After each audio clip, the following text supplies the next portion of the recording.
If you love muted colors and are looking for a Valentine project, then this class is for you.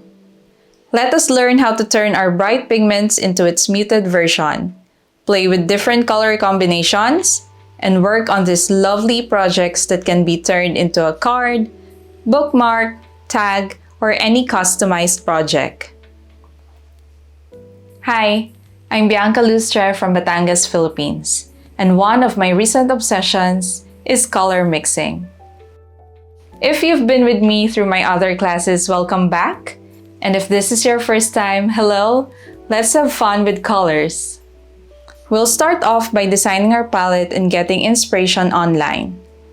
Then we'll swatch and test our colors.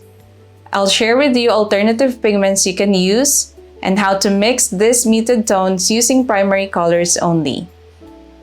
We'll have a quick review on color theories to better understand why such combinations work and test out this palette with these abstract shape studies.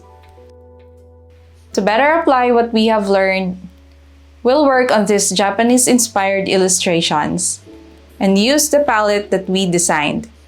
I'll provide you a scanned copy and line drawings through the class guide. Once you finish this class, you won't be held back by the pigments in your palette. You'll have the skills to mix custom muted colors for any reference photo you choose, using the paints that you already have. So if you're ready to learn more, grab your materials, download the class guide, and I'll see you in the next video.